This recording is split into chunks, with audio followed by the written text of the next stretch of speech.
Good morning, class 6. I am Anil Bhagat, your science teacher from Mora International School, Hiswa. Welcome back to our e-learning program.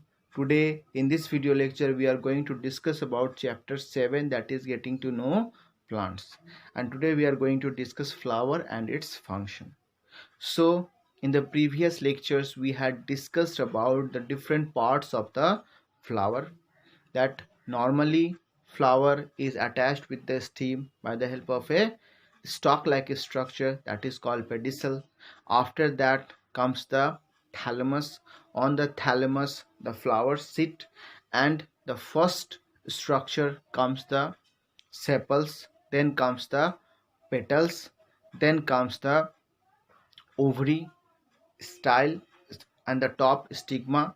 Then comes the stamens, that is filament like structure, anther or pollen sac, and inside that pollen grains are present. Then also we had discussed that when anthers will mature or pollen sac will mature, it will burst out, pollen grains comes out and fall on the stigma, and from that by the help of a tube, that is pollen tube, it will reach in the ovary. Then the egg and the pollen mating was done, that is the process of fertilization, and then a new cell will be produced, that is called zygote. So this much we had discussed. Now today we are going to discuss a little bit more details about this. So these structures are called whorls. Whorls, WHORLS, whorls. And in a complete flower, there are four whorls. Means if four whorls are present in a flower, it is called a complete whorl, complete flower. And if any one whorl is absent, it is not called a complete flower. Incomplete flower it is there. But normally there are presence of male or absence of male, presence of female or absence of female part in the flower. So if absence of any sexual part in the flower, male or female, so it will become a unisexual flower. And if both parts are present, it is become a bisexual flower. So these are the class 7 topics which you will discuss, which you will learn in class 7. Let's come back to the structures of flower. So the first structure, that is sepals. These sepals protect the flower when it is in bud condition. Then comes the petals. So petals are very colorful and attractive to attract the insects for the process of pollination.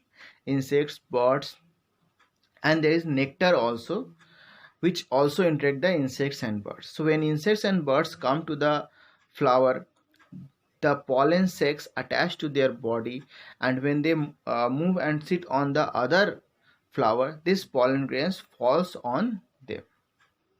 So by this or through this process of pollination will take place, that is transfer of anther to the stigma of a flower.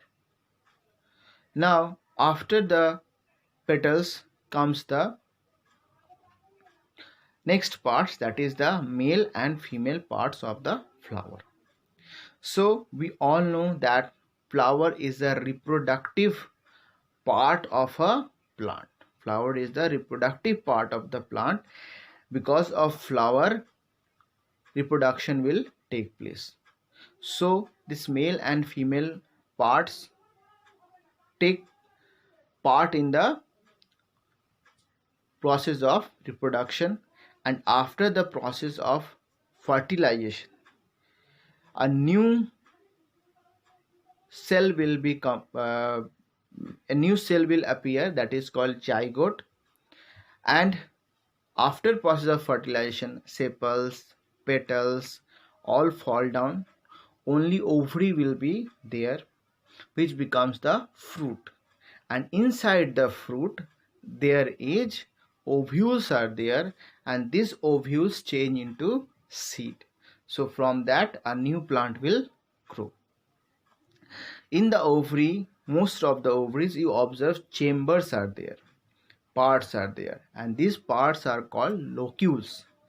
These parts are called locules. Especially if you cut a lady's finger, you are able to observe the seeds and the chambers also. Then in some flowers, the sepals and petals are attached together. So these are called tepals. These are called tepals.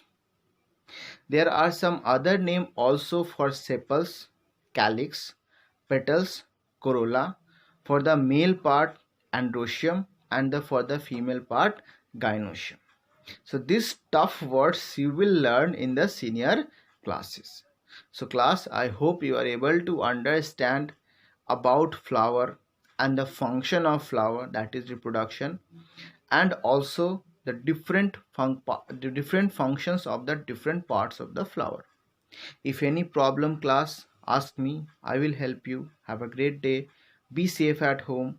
Thank you.